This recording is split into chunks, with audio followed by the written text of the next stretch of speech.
Hello friend, शुरू करते हैं आज के करंट अफेयर्स। तो फ्रेंड यहाँ पे देखिए, सबसे पहला यहाँ पे जो करंट है यहाँ पे दिया हुआ है। सबसे पहला, ब्रिटेन की सुप्रीम कोर्ट ने हाल ही में जिस भारतीय व्यापारी की प्रत्यार्पण के खिलाफ दायर याचिका को खारिज कर दिया है, तो वो है जो भारतीय हैं वो है विजय माल्या। इनके खिलाफ जो दायर याचिका को दायर किया गया था उसको खारिज कर दिया गया है।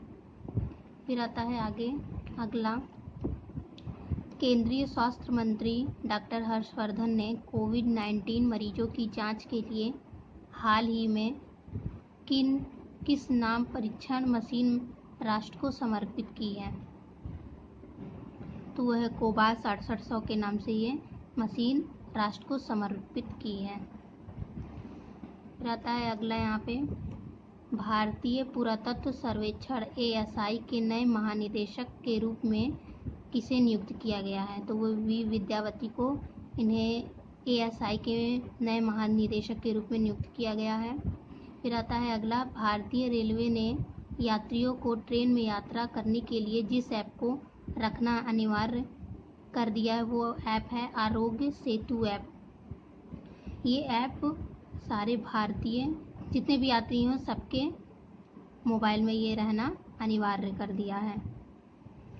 फिर आता है अगला यहाँ पे, एम्स भोपाल द्वारा कोविड-19 मरीजों पर सफल इलाज से चर्चा में रही माइक्रोबैक्टीरियम W क्या है, तो ये जो माइक्रोबैक्टीरिया W ये है, ये कुष्ठ रोग में प्रयोग होने वाली वैक्सीन है जो कि एम्स भोपाल द्वारा कोविड-19 मरीजों के लिए इसे दिया गया है।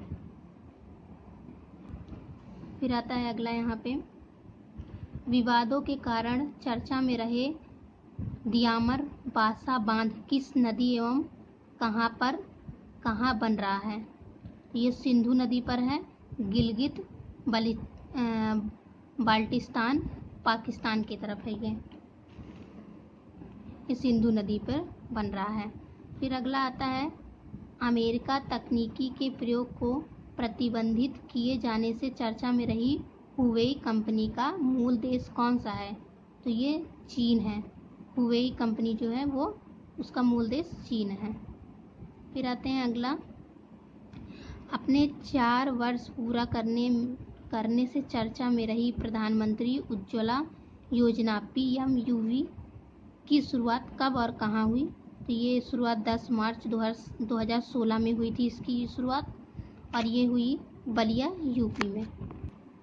फिर आते हैं अगला, भारत को बाढ़ प्रबंधन के लिए चीन के द्वारा पुनः किन नदियों के डाटा उपलब्ध करवाने की सहमति दी गई है, तो ब्रह्मपुत्र और एवं सतलज जो नदी है उस नदियों के डाटा उपलब्ध कराने के लिए सहमति दी गई है चीन के द्वारा। फिर आते हैं अगले पे, यहाँ पे अगला है, हाल ही में भारत सरकार ने डिफेंस मैन्युफैक्चरिंग में ऑटोमेटिक रूट्स के जरिए FDI की सीमा बढ़ाकर कितने फीसदी कर दी है, तो यहाँ पे देखिए 74% कर दी है इन्होंने। डिफेंस मैन्युफैक्चरिंग में ऑटोमेटिक रूट्स के जरिए FDI की सीमा बढ़ा दी गई है, ये 74% कर दी गई है। तो फ्रेंड, ये थी आज की करंट अफेयर। आज के लिए इतना ही। Thank you.